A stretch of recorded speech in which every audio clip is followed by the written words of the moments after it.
Good afternoon, everyone. I'm Gillian Sadler, Vice Chair of the Ulster Society, and you're all very welcome to today's webinar on the 2024 Economic Outlook. I'm delighted to welcome our three speakers today, Alan Bridle, Gareth Hetherington, and Maureen O'Reilly. Thank you all for taking time out of your busy schedules to share your insights on the Northern Ireland economy. Like all of our webinars, this session will be recorded and will be available on our website, charteredaccountants.ie/Ulster, if you want to refer back to any of today's discussion. So today, Alan, Gareth and Maureen will be giving us their views on what we can expect for the local economy over the coming months, some key issues affecting the economy and what businesses and policymakers might do to address the challenges ahead. Alan is the UK economist and market analyst for Bank of Ireland UK. In a 38-year career, Alan has held a number of positions within the BOI Group, including previous positions with the Investment Bank of Ireland, Global Markets and UK Strategy divisions. Alan is a graduate of Queen's University, where he was awarded the Adam Smith Prize and has regularly appeared as a commentator and co-author of the Northern Ireland Quarterly Housing Survey with Ulster University, as well as making regular contributions to regional media. Alan has been a member of CBI Northern Ireland's Economic Strategy Group and the steering committee of Catalyst Knowledge Economy Index, and he is currently representative on the All Ireland Economy Project with IBEC and ESRI and Intertrade Ireland's Research Reference Group. Gareth is a director with the University of Ulster Economic Policy Centre, which carries out a broad range of economic policy-focused research to inform government on key policy and strategy decisions. The Centre is currently working with central government in the areas of labour market research, skills development, and the latest investment strategy for Northern Ireland, and with local government in community planning and economic development strategies. Gareth provides regular economic commentary in the media and is often invited to provide evidence to Stormont committees on economic development. Gareth is a council member of the Northern Ireland Chamber of Commerce and Industry, a member of the Northern Ireland Skills Council, and a member of Fair Work Forum, a trustee of Positive Futures, and a former chair of the South Eastern Regional College. Maureen is an independent economist with more than 25 years' experience across public, private, and third sectors, working on a wide range of research, impact, and evaluation projects. She has a particular interest in the business economy, working with ourselves in the Ulster Society, Northern Ireland Chamber of Commerce and Industry, and Enterprise NI to understand performance, challenge, and policy asks to support NI business and the local economy. Maureen was one of a three-person panel who undertook a review of Invest NI, which reported its findings in January 2023, and recently authored the Belfast Telegraph Top 100 Companies. So for the next 20 to 25 minutes, each of our speakers will give a short presentation, and we'll use the remainder of the time for questions. The Q&A box at the bottom of the screens is now open. So please go ahead and add your questions at any stage throughout the session. So with a lot to get through, I'll ask Alan to kick things off with a look at some of the factors impacting all of us as householders and how we might respond. Alan. Thanks, Gillian, and good afternoon, everyone. And thanks to the Society for the invitation to join the panel today. I think you're going to hear maybe three quite interesting and different presentations on the economy. I suppose that it's probably well known to everyone that big driver of the Northern Ireland economy and driver of growth is consumer spending.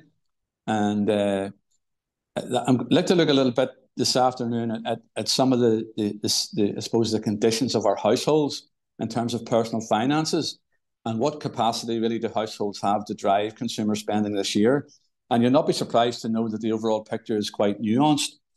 So you'll see a slide there on your screen, which really it maybe reflects the current political environment as well. And it explains why Labour is 22 points ahead in the polls, in the sense that household incomes have not been doing particularly well during this Parliament. Indeed, it's set to be the worst on record for household income growth. So in some senses, you might say it's almost it's an open goal for the opposition in an election, but there's a lot of water to go under the bridge, of course, before July the 4th.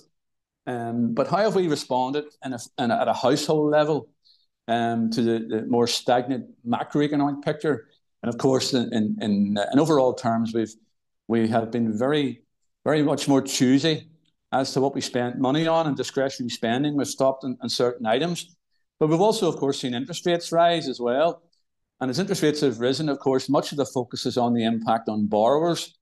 But I'd just like us to think a little bit today about the impact on savers, because it helps explain, if you like, why consumer spending has been relatively resilient, even though we've come through an inflation shock. You'll see a little picture there, which may be surprising. Call it a secret hiding in plain sight. Now, at a UK household level, it may surprise you to know that overall, if you like, household balance sheets are back in balance at this point in time. Much different picture after the last financial crisis and the banking crisis that we may remember back around 2008. Some reasons, of course, for that being that, how a different attitude to debt, and if deleveraged, it's maybe a little bit more difficult to get credit because of regulation. And you'll see as well a little note there that the overall picture actually is quite uneven. So again, if you're on the call today and you're relatively young, and you see those kind of age cohorts, you're probably in a segment of the economy that is still borrowing money. You've got a mortgage and you're still spending money. On the other hand, if you're over 50 and a bit older perhaps, you probably have financial assets. And one of the interesting dimensions as interest rates have gone up, and you'll see that maybe from the other little chart there, is that the interest received has been exceeding the interest paid. And that's quite an interesting dynamic, because again, folk have been scratching their heads a little bit as to why spending in the economy has held up reasonably well despite the inflation shock. And one of the reasons is that, as I say, well, interest rates have gone up. The impact on some borrowers has not yet been felt. And we'll come to that in a second. Next slide, please, Susan. I mentioned the importance of looking at savings. And again, the picture is very uneven from a distributional point of view. Even though we would say that in the cost of living crisis, we were all in the same storm. Clearly, we haven't all been in the same boat.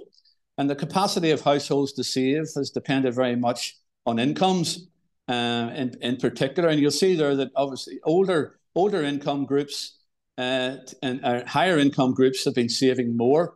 But higher income groups who save more also tend to have a lower propensity to spend. In any case, so as their savings interest goes up, they tend to save more necessarily, and that's quite an interesting dynamic. Where for other households at the lower end of the income spectrum, of course, they've been running down savings and spending as out of necessity. You see the other little charts there. One of them looks at the current account balances. You'll see quite an increase in current account balances in the banking system in the early part of COVID. So we couldn't go out, we couldn't spend money, we were accumulating cash. And you'll see how that has leveled off a bit as we have gone forward. But overall, we'd say that you're beginning to see evidence that the savings ratio in the UK, which has been historically low over recent decades, is beginning to creep up again. Now, in a sense, that's a good thing, of course, because out of savings comes investment.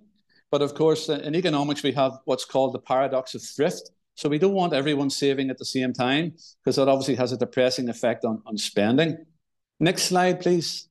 Susan. I mentioned there about the kind of nuanced picture. And again, for people on the call today, if you've got a mortgage or you're renting your property, you'll probably relate to this in some way. You'll see that obviously mortgage rates have gone up, but they've since come down from their peaks. The peaks around the time of the mini budget and Liz Truss short term as Prime Minister, and the kind of convulsion that we had in the UK financial markets at that time. So interest rates have come down from their peak, but clearly they're significantly higher than what they were a couple of years ago. But you'll see the kind of overall picture there. When I talk about households having differential experiences, you'll see the negative impact on people with a mortgage in general, people renting. But if you own your home outright, which is about a third of households, in a much more comfortable position. The really stretched part of the housing market and when it comes to affordability are first-time buyers.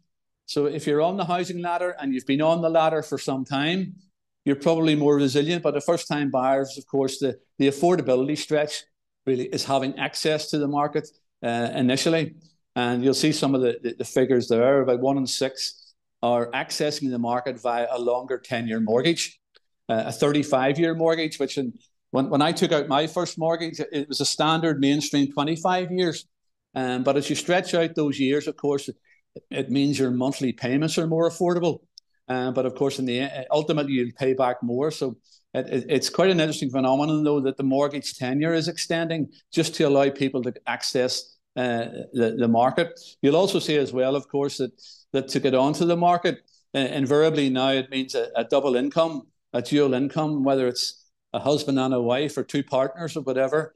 It requires a dual income to get on to the market. Next, please.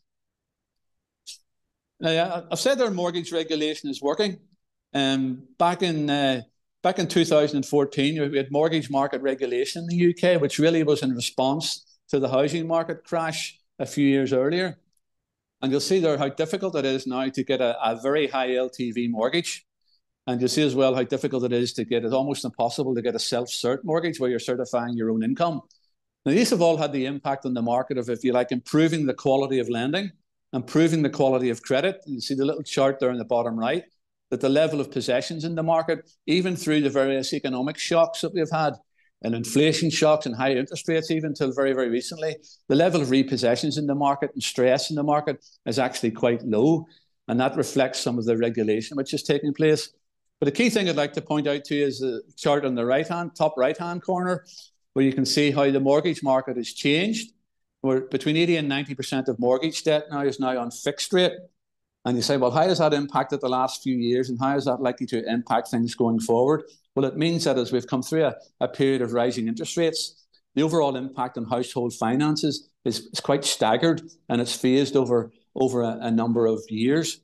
So we probably haven't seen the full impact yet of the interest rate rises that are still to manifest themselves with some households. I mentioned there about the mortgage market, and you can see there the kind of profile over the next few years, that there's still reckoned to be about 4 million households over the next few years who still have to see a mortgage reset. So when we ask who has the capacity to boost spending in the economy and to drive the economy forward, it's less likely to be those people who have yet to see a mortgage price reset. People whose fixed rate doesn't mature to 2025. They're people probably who took out a 5-year mortgage around 2020 or 2021. And with hindsight, that looks like an excellent decision. And they will hope that by the time they reset their mortgage in a little while, that mortgage rates are on the other side of the hill and coming down again. There's an interesting little nuance for Northern Ireland, which I'll point out to you there in the other chart.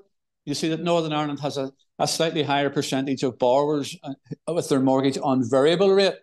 Now, that would indicate, of course, that more households in Northern Ireland who have a mortgage have already experienced that pain of mortgage rates rising.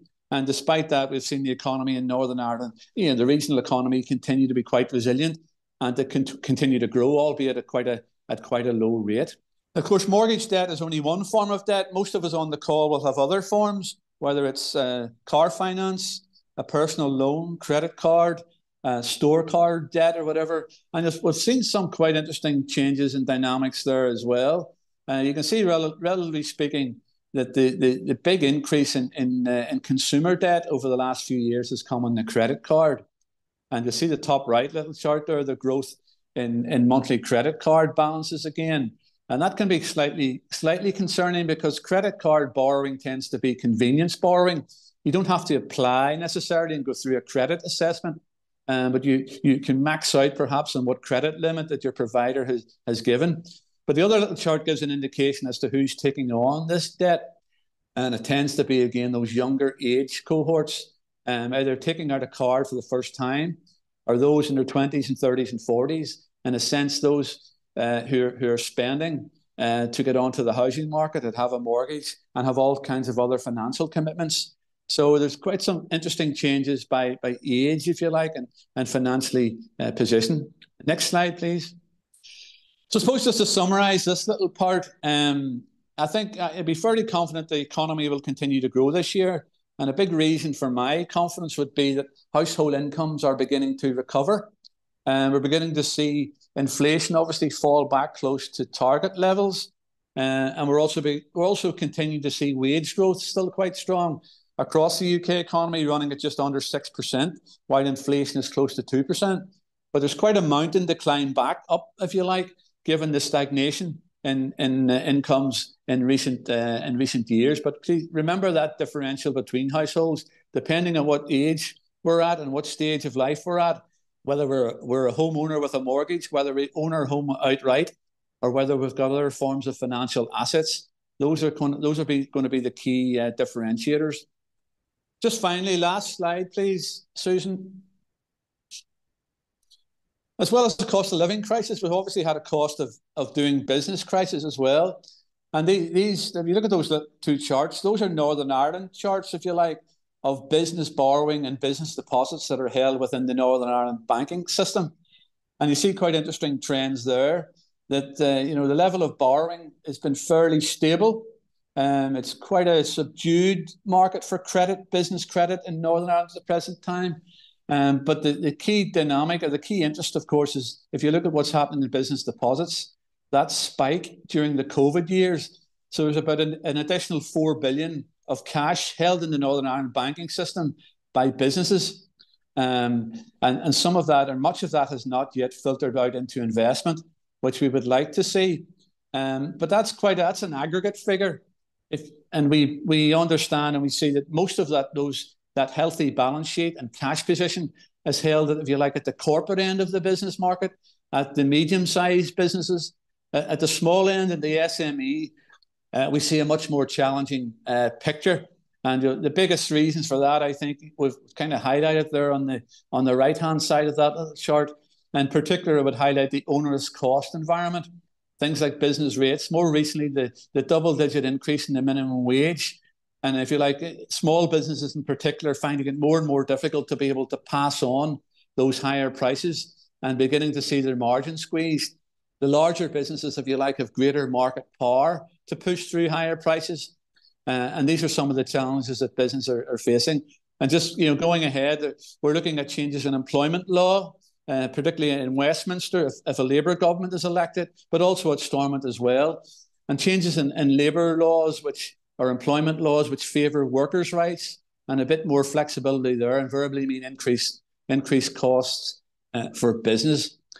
So that's kind of an overall picture from myself. I hope that's been quite useful. We're all, as I say, responding to a financial crisis, the financial shocks that we've had, a little bit differently, and the picture is quite nuanced. But overall, we would expect consumer or household incomes to be recovering this year, and consumer spending to help to drive economic growth. With that, I'll hand back to Gillian. Thank you.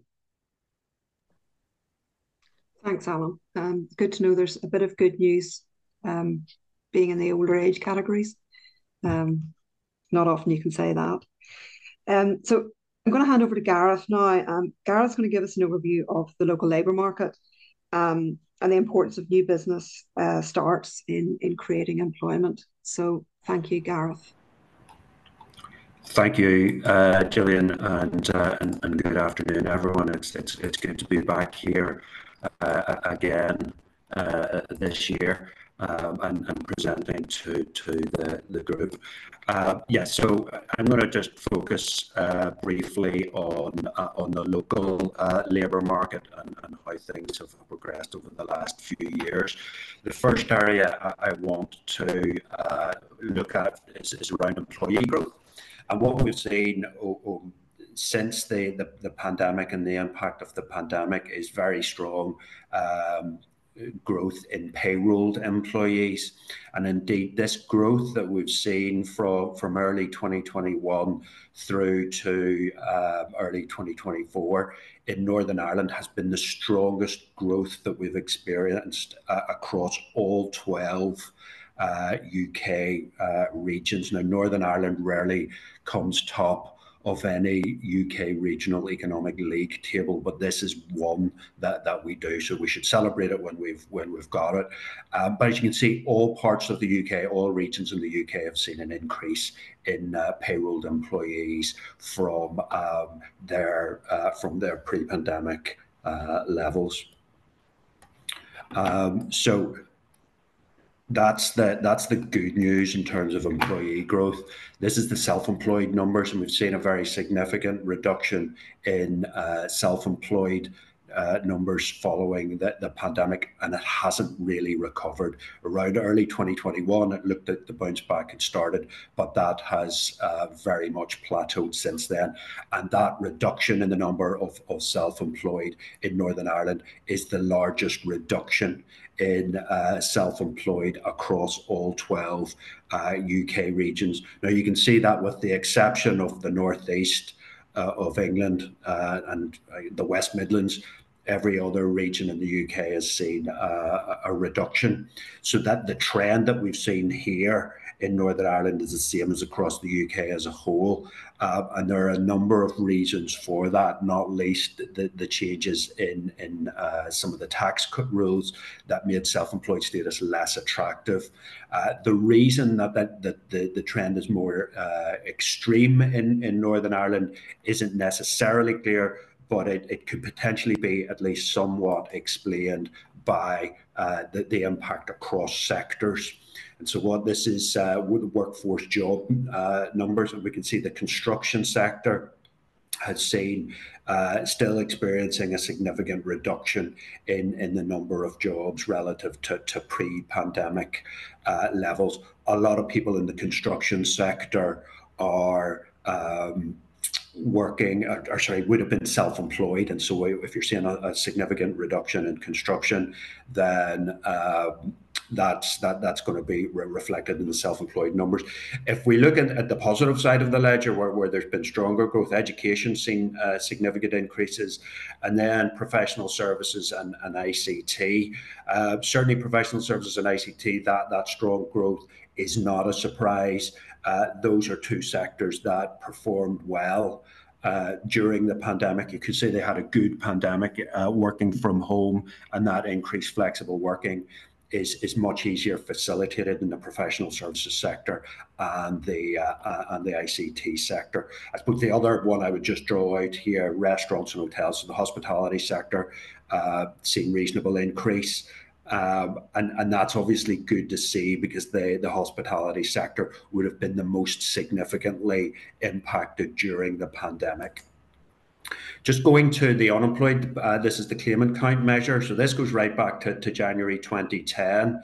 After the recovery from the financial crisis, which took some time, we can see that sort of leveled out at around 30,000. It more than doubled then in April, May, June of 2020 to over 60,000. But we've seen this strong recovery, which is also reflected obviously in the employee jobs numbers, but it has plateaued at around 35,000 now, so around 5,000 more on the claimant count now than there was pre-pandemic.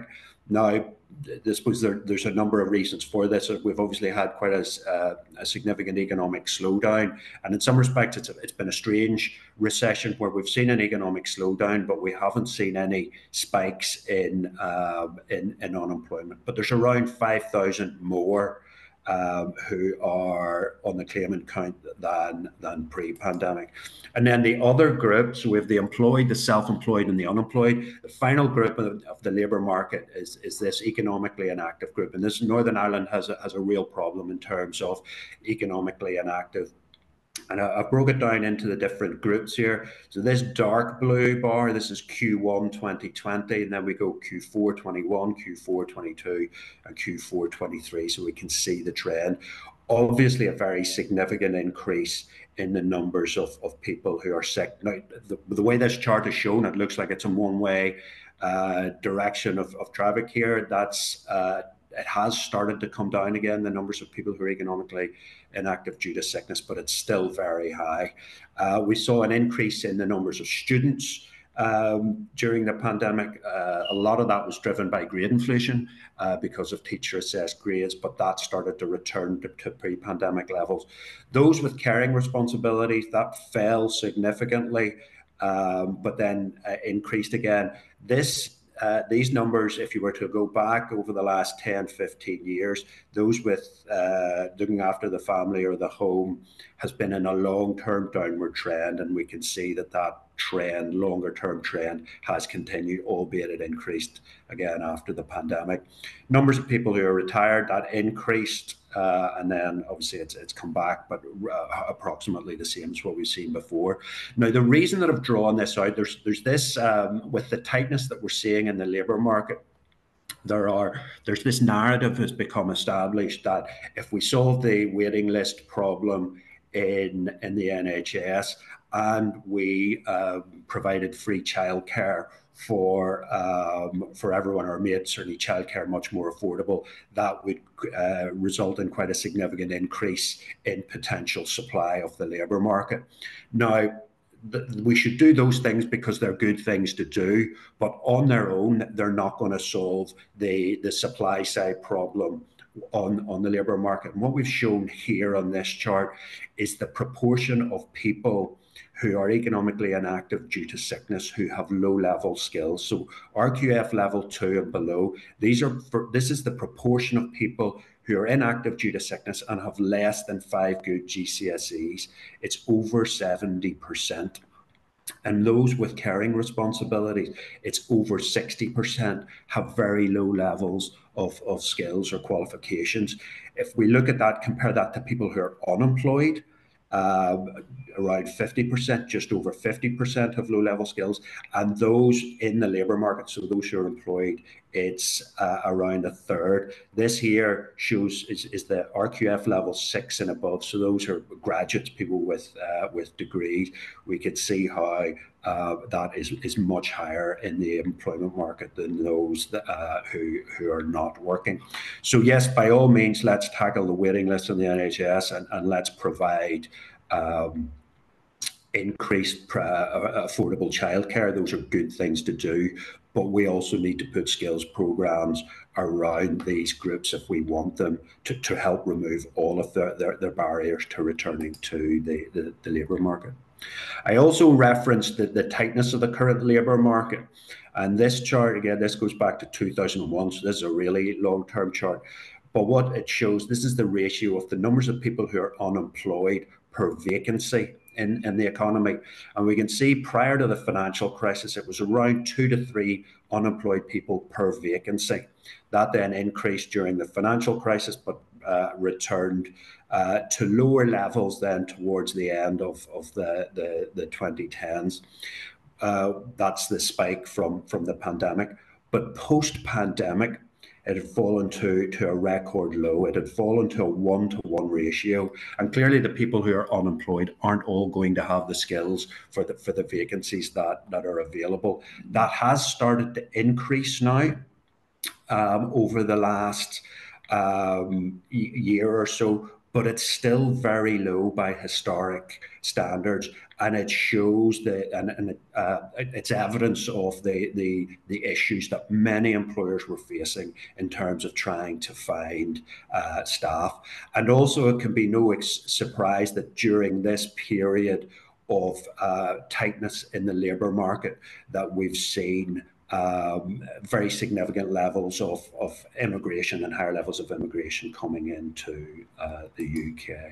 Okay, this is my final slide here now, and this is research that we did late last year, early this year, looking at the importance of new business starts in the job creation process. And we looked at all businesses created between 2007 and 2021. So we have a really good sample size to work from here. And of all those businesses over that 15-year period, when they were created, when the businesses were born, they created 301,000 jobs. Some of those businesses then obviously expanded, created a further 192,000 jobs. So in total, 493,000 jobs created by this cohort of businesses. Now, clearly, some of these businesses will have ceased trading and some of them will have contracted. The total loss from those, both the deaths and the contractions, is 240,000. So that's a net job creation in that time period of 253,000.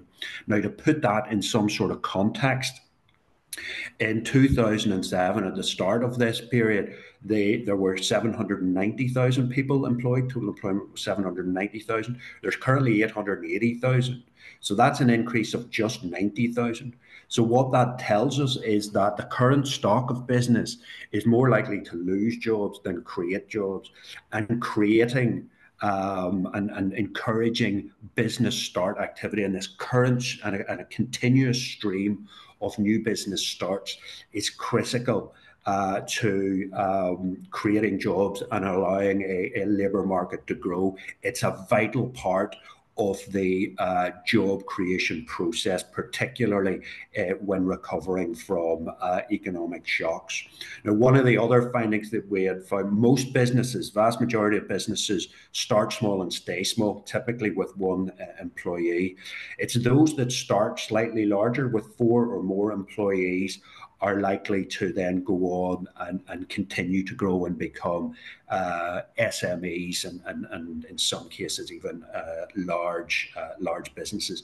So if governments are looking for ways to intervene and try to support winners and support growth, then that's one measure of a business's ambition in terms of the size at which it starts. But what's also critical is that we that we understand and identify the blockage as to why business owners choose to stay small. And there's a whole range of reasons for that, but trying to understand what are those barriers to growth and what the policy interventions could be. So I'm going to finish there, and obviously we can take our the questions then after the presentations are finished. So thank you for that. Thanks, Gareth. So finally, last but not least, Maureen. We're going to ask Maureen is going to take us through some of the highlights of our recent members survey, which hopefully many of you on the call took the time to contribute to. So Maureen, over to you. Thanks. Thank you, Gillian, and good afternoon, everyone. And I suppose I should start by thanking you for those who have completed the survey. We've been carrying out the survey for a number of years now, and you know, obviously I do quite a lot of these, and I think this one is a great one because the thing about the membership is, you know, you're all part of the public, private, third sector, and we've got retired people in there as well. So in terms of how rich it is, in terms of views around the economy and more widely, you know, there's great feedback. As always, we had about 250 responded to the survey this year, and we ask a lot of questions on the economy. I can't cover it all today, but you know, we've got really good detail as well, even around the kind of well-being, childcare, sustainability, all of those aspects as well. So I'm going to take you through the findings of the survey. So it's nice to actually, this is your views on the economy and not mine. So it's great to have those. And I'm going to talk a wee bit about public expenditure as well, just with my hat of the Northern Ireland Fiscal Council on as well. So I was actually reflecting just how long it took us to get back to asking a normal question about the economy after the crash, because for years we were asking, I think up to about 2017, we were asking members about recovery from the crash, and obviously Northern Ireland, you know, experienced a pretty bad time during the crash, particularly relative to other UK regions. So it took a long time to recover. And then obviously COVID hit a couple of years later. So it's been a really difficult, you know, decade plus for the Northern Ireland economy. But we asked this question now over a number of years, just how do you believe, just a very simple question, how do you believe the Northern Ireland economy is currently performing? And as you can see, you know, there is more of a sense of growth and contraction. We've got about, you know, twice as many members believe the economy is growing than contracting. But one of the kind of sticking points is the fact that about 40% believe it's stagnant or showing little to no signs of growth. So that's something I think that has been a characteristic over the last year in the economy. We have seen, you know, very much in keeping with what the official stats would say about the fact that obviously the UK was in technical recession towards the end of last year. The last quarter for Northern Ireland showed a contraction last year as well, but really little to no growth, and that's kind of backed up here as well. And if you see, you know, even in terms of growing strongly or moderately, very few members actually think the economy is actually growing very well. So if we look to the next one. slide. Thanks, Sarah. This is an improvement in 2022. Obviously, what we had, post-COVID, we did have that kind of, maybe if you'd use the word euphoria, bounce back, because we were actually getting back into things again. But obviously very quickly we were hit with very high levels of inflation, highest seen in about 40 years, and the cost of living crisis. So 2022, when we surveyed members, wasn't a particularly good year. But again, what we're seeing there is, if you look at the kind of yellow line, the share of members who believe the economy is stagnant has actually been growing over the last couple of years as well. And just to give you, a sense of the past, in 2017, 2 in 10 members thought the economy was stagnating, and then obviously that's increased, to about 40% in 2024. So, again, signs that there's some signs of growth, but again, there's that kind of, low level of growth underlying, everything generally. And in forecast terms, I think there's around an expectation of, what I've looked at in forecast for Northern Ireland is maybe 0.5% to maybe 1% of growth, in 2024 is expected. And that's kind of backed up here as well. So we look to the next slide. We also ask, obviously, members, particularly depending on what sector you're working in, you see it kind of, the coal face of businesses, such whether in practice or whether in industry, etc.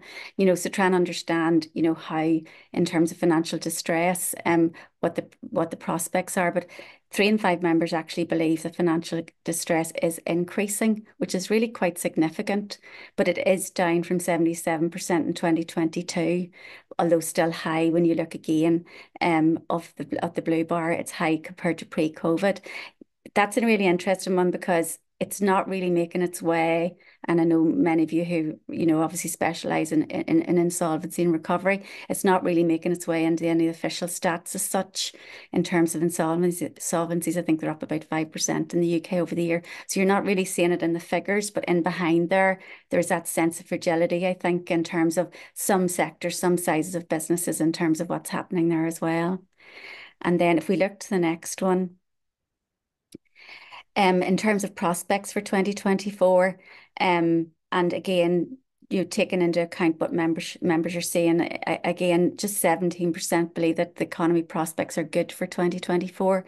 That is a significant improvement compared to 2022, and was just 7%. But again, if you look to the pre-COVID and kind of period, and obviously in between the crash and that, it was about 40%, so it's about 2 in 5 members in 2015. But most members believe prospects are actually fair or poor or very poor. So depending on what way you want to slice it, you could say, some say the majority say it's fair to good, or else fair to poor, very poor. So, in terms of prospects, again, to me, that's quite consistent with, what some of the bigger picture stats are telling us in terms of forecasts, etc. And then if we move to the next slide. I mean, obviously inflation and, cost of living, cost of doing business pressures, basically overtook everything post-COVID. So those were the biggest, those the biggest challenges. And in spite, it's quite interesting to watch that, in spite of the fact that inflation's easing, it's still coming in as the biggest issue that businesses and consumers are being faced with. That increased cost of doing business, as you can see, if you look at the blue bars in terms of strongly negative, it's the increased cost of doing business, rising inflation, rising energy costs. So those are the kind of the big issues. There's a long list of challenges. You've got obviously cutbacks in government spending, and I'll talk a wee bit about that as well. Interest rate rises. And another standout, if you look down that particular chart, is EU exit. And we've tracked this with members now since the very get-go in terms of this being mooted. And basically, it was quite a brave question to ask, because a lot avoided that question about EU exit. But when we asked it in 2016, the majority of members, about 3 in 4, actually wanted to remain part of the EU. And that's been a context we've asked the question just on a regular basis ongoing. I mean, the biggest issue there was the relationship with the Republic of Ireland. That was most important, the most important consideration, but also in terms of FDI and access to skills. And those issues obviously are still very prevalent as well. Another just important one thing to highlight is in there, the potential of another health pandemic is another consideration as well, or something that's strongly negative for some members. There is one standout positive in this, and that's the Windsor framework. So around half of members believe that there is still a positive in terms of Northern Ireland's dual market access and what that means, for this region specifically. If we go on to the next slide, then. Again, just asking members, in terms of their own organisation, if they're currently experiencing skills shortages. And again, it's been fascinating to watch that, kind of coming up in the agenda, as inflation has started to, ease off. But the skills shortages, I mean, Gareth has mentioned it previously, Northern Ireland, an extremely tight labour market. Obviously we've got the inactive sitting alongside that, but, there's basically persistent issues in terms of trying to get skills. And we have 3 in 5 members who are saying they're experiencing skills shortages in 2022, and that was about similar to 2024. Similar in 2022, and it's up from the kind of pre-COVID EU exit period. And you could see that, that kind of momentum building around, big issues, finding people, keeping people, and the issue around lack of skills. And in terms of EU exit, that's obviously been a key factor. And I know some fascinating conversations with members recently just around the implications. I also thought the UK immigration policy, it kind of came in and around COVID, and it never really, there wasn't really much momentum because that was a lot of noise around COVID, obviously. But you can really see now UK immigration policy starting to hit home. And even more recently, they replaced the shortage occupation list with the immigration salary list. They've upped the ante in terms of the salary that you need to bring in certain skills. And I know members have mentioned how big an issue that is, particularly for a region like Northern Ireland where wages are low. So if you have a high wage threshold, trying to pay those kind of wages to bring people here just becomes really difficult. Other issues for members is around half are concerned about the effects of automation on their job and business. And obviously an outcome of not being able to find people is trying to think of better solutions about how to actually address that if you want to do things and to grow. And automation's obviously a natural remedy for the fact that you can't get people. And also a really very interesting moment which we've looked at again and over a number of years is just, that issue around skills. And around 44% of members think young people actually don't have the basic skills to start their working life.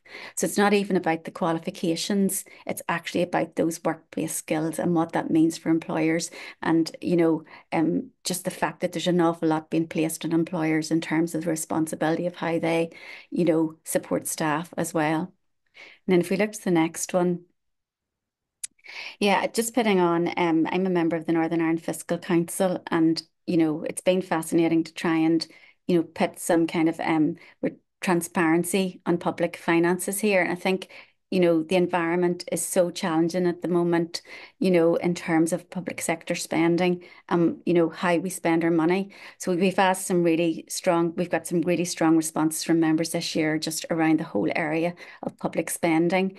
And the context is that the budget that we recently received is a 2% fall in the resource, the day-to-day spending that we have in Northern Ireland, and a 7% fall in capital spend. So the envelopes got tighter, and that's in spite of the fact that we've got some very significant financial packages from the UK government over the last number of years, and obviously the latest one to get Stormont back up and running. So, there's a lot of money going in, but we still actually haven't got as much as we spent last year, for example.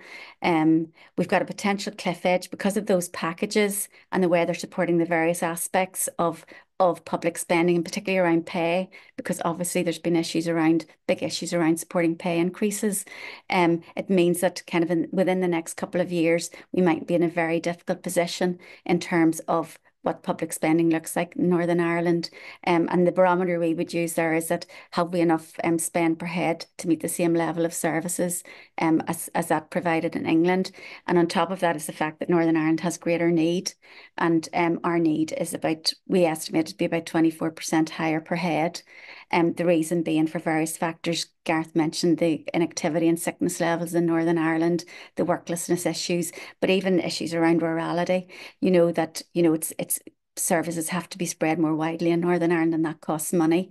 So that whole need piece has obviously been part of a big discussion between the executive, Treasury, the UK government around how much money does Northern Ireland need to deliver the same level of services. I think a really interesting point is the conditionality attached to the financial package to restore the executive, and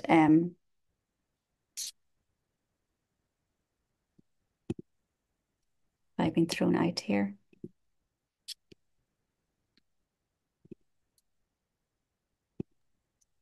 I can still hear you, Maureen. Oh, you can still hear me. Sorry, it looked like I was being thrown out, so apologies about that. Apologies about that. And the need for a sustainability plan to raise. There's actually conditionality on the financial package. If we're going to write off the debt and the overspend that we've had in the last couple of years, we need to come up with 113 million this year to demonstrate that we can actually look after our own public finances. So in terms of what's next, we did ask the members. So if we move on to the next slide. We asked just members what they thought the overall government priority should be in Northern Ireland. And again, this is one where you ask and you don't know what you're going to get back. But interestingly, health came out as a top priority and by a significant margin. So members believe that should be a priority. Health gets about half of the budget in Northern Ireland. So it is a massive amount of money spent on health, but it's the priority for members, and others include education. Public sector, a lot of focus from members in public sector reform and pay, infrastructure and the economy, including corporation tax. And I'll speak a bit about that just shortly. And then if you move to the next slide. We asked members what they thought a functioning executive should prioritise. And again, an awful lot of debate at the moment around, because we don't have as much money, how do you actually try and make the money work better or get more, basically to support services? So these are the top priorities. And as you can see for members, the top priority is that the executive and public sector here spends the money more efficiently and effectively. So that is the top priority. Second from that is pursuing devolution of fiscal powers. And, corporation tax has obviously been on the agenda for quite a long time now. Reducing the number of staff working in the public sector, about 15% of members believe that's a top priority. Something again that probably a lot of surveys wouldn't get to, some of those very kind of challenging points about how you make things work. And I say revenue raising has, it's obviously received an awful lot of attention, but that's a top priority for about 1 in 10 members. So just gives you a sense again that the priority should be around efficiency and effectiveness from a member's perspective in terms of what they watch and how public money is spent. And then if we move to the last one. Yeah, we've asked about corporation tax again for quite a few number of years, and the members were hugely supportive of getting corporation tax in place so that we could make the decision about whether or not to reduce it. And obviously the Irish corporation tax rate being a key driver of that in terms of how you could try and make Northern Ireland, as competitive. So, in between times, we've obviously got legislation to devolve corporation tax in Northern Ireland. Nothing's happened with that. It's something that the Fiscal Commission looked at in more detail. If you're going to think about how Northern Ireland really upped the ante in terms of how it raises money, you would be looking at the big ticket tax items. Scotland's obviously looked at income tax, but you have income tax, corporation tax, VAT. Those are the ones that if you were trying to devolve some responsibility, they're the ones that would generate the kind of most revenue. But the problem there is the risk and reward in terms of, taking something like that on and not have the comfort of, for example, in Northern Ireland, 90% of the funding this year's come from the block grant. So we've got that money directly from government. You start to reduce that. What does that mean then in terms of, the comfort of having that there? But just to end by saying that, about 2/3 of members still believe that Northern Ireland could benefit from devolved corporation tax powers and that lower corporation tax rate compared to the rest of the UK. And I'll as I said, there's an awful lot more in the survey, and hopefully we'll be able to share that with you shortly as well. Thank you. Thanks, Maureen. Interesting to see there's clearly a lot of overlap between the key findings from the member survey and the key call-outs from Alan and Gareth around cost of living, cost of doing business, and skills. So, right, quite a few questions in. So, without further ado, I'll maybe direct this one to Alan, and it'll be no surprise. When do you expect interest rates to fall, and what rates do you expect in 2025 and 2026? I suppose prior to the inflation figures yesterday, I would have said there was maybe a 50% probability of a cut in bank rate next month, but I think that's probably off the cards now. So we don't expect the rate cut until the following meeting in August. Probably two reasons for that. One is that while headline inflation is falling pretty much to where the Bank of England expects it to fall, there's still a bit of caution around service sector inflation and pay growth. And I think the bank will like to see another month's data, maybe before it pushes them towards cutting rates.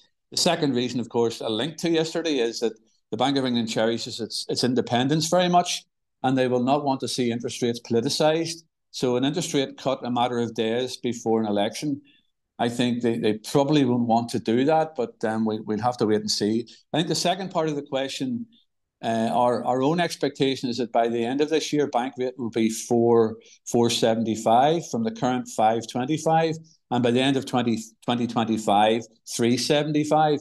So we see that the direction of interest rates is pretty clear. The where there's uncertainty would be over timing, but we would expect over the next 18 months or so interest rates to be about 1.5% lower. Thanks, Alan. Just in the interest of spreading these around a bit, I'll maybe jump to one. Thanks, Justin, for putting your name to your question. Maybe one for Gareth. What can be done from a policy perspective to encourage our young people to stay in Northern Ireland post A-level? We are losing more than 5,000 per annum to the UK and Republic of Ireland. Less than 20% are returning. Yeah, we did some work on this a couple of years ago. So there's a quick answer and there's a slightly more detailed answer. I'll give you the slightly more detailed answer first. But Northern Ireland, of across all 12 UK regions, Northern Ireland has the second highest retention rate in terms of young people progressing to university, second only to Scotland. Now that's understandable because there are Scottish students don't have to pay tuition fees to study in Scotland. So Northern Ireland, after Scotland, at around 90%. Northern Ireland has a retention rate of around 70%. It varies a little bit from year to year.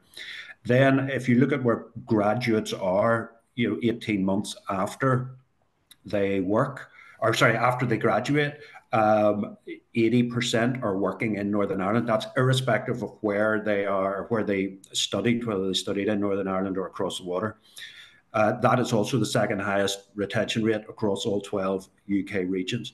So Northern Ireland, there's this narrative of this huge exodus, and it's not necessarily backed up by the data.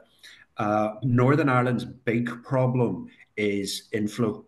We are appalling at attracting graduates from other parts of the UK, by far the worst across all 12 UK regions. So we have this net outflow problem. Now, if that's the case, if we cannot attract more people, more young people from other parts of the UK here, then we do need to look at potential policies to retain them in Northern Ireland.